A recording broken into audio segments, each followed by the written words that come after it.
Tim, we were talking about batteries a little earlier, how some of them um, don't require as much work. Others need a lot of work. Others are so bad they really just need a whole new battery. And it sounds like is everything in between, different situations.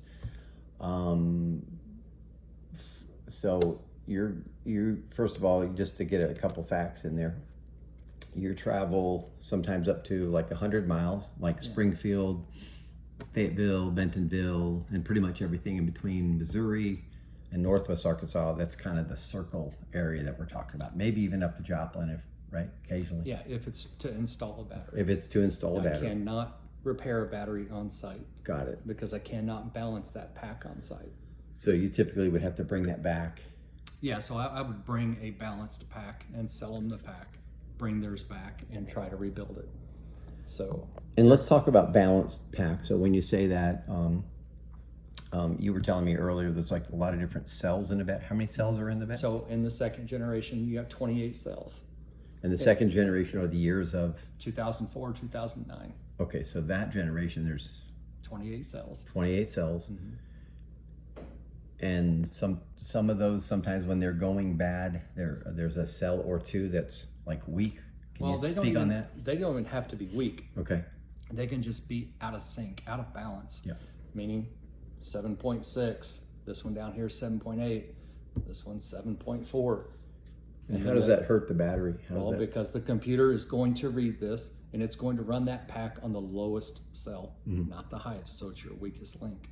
So what I do is I will sync that battery. I will bring it into balance, but it takes, with my equipment, it takes me 3 days. I bring it full discharge and a full recharge 3 times. Okay. And what happens is when I'm done, they're all going to be so close in voltage that computer is going to run that battery at its highest possible peak. Okay. Instead of picking a weak cell and running that whole battery on the weak cell. Okay, and this is the ideal. This is how a car is when somebody first buys a Prius. It's all. Yeah, it's all synced, new cells, and that's wonderful. The best thing for anybody is to put brand new cells in it, but the cost of the new cells now is pretty harsh. You know, by the time I buy them, I think my cost on the new cells is $3,300 just for the cells. Then I have to build the battery.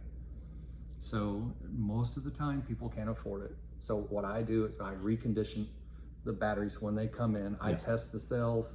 The ones that aren't good enough, I set aside and put them into solar storage. And everything else I set aside, and then I will balance these packs in advance, and then I store them in such a way that they stay balanced until I am ready to sell them. Okay. And this saves people money because? Well, if you can afford a $4,500 battery, and that's about what a new one's going to cost by the time you get it put in at Toyota, then you're great. But if you go our way, it's $1,200 and you have a balanced pack, but you're still dealing with used cells.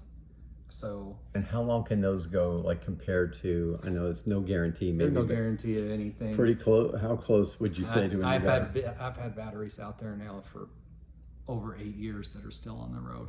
Mm-hmm. So it's hard to say. And I've seen them come back in 3-4 years later and have a cell that dies in it.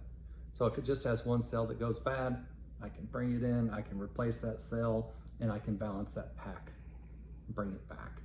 And that is the cheapest way for anybody. Once I build a battery, then I will service that battery for people a whole lot cheaper.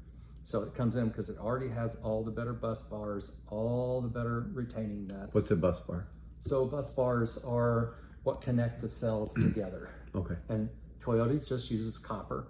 It corrodes horribly and it causes problems, voltage spikes once it gets a lot of corrosion on it. I replace them with the best that you can buy.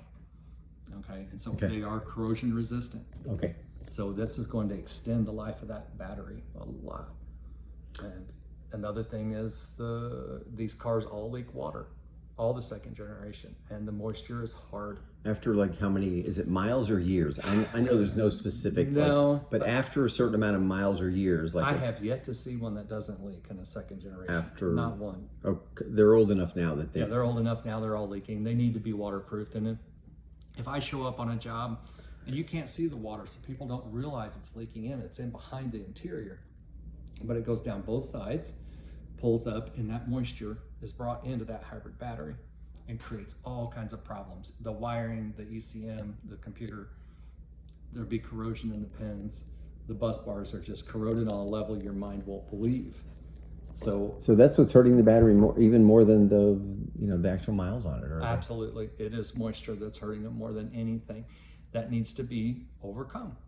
It needs to be waterproofed. Now, I charge $450 to waterproof a car. It's quite an undertaking to do it properly, but it is so worth it because it extends the life of the car, your battery, and gives you a little more peace of mind that when you're out in the rainstorm, you're not worrying about that water getting in there and causing damage. And most of your reconditioned batteries, even if you put it in a car that leaks, they'll usually make it outside of warranty, but not a whole lot. And then that person, after they spend all that money, a year later, they're back on the side of the road and they can't figure out why. The man that installs the battery, he's not going, and when he goes out and he takes it apart and he sees the corrosion or moisture, he's not going to warranty it. Everybody's going to be unhappy. This is not what you want to do to people. What you want to do is to treat them the way you want to be treated. Tell them, hey, this car needs to be waterproofed. And so would you say it's roughly true that most or all or just some Generation 2s, even the last model, what year did you say that was? So 9, 10? From 2004 to 2009.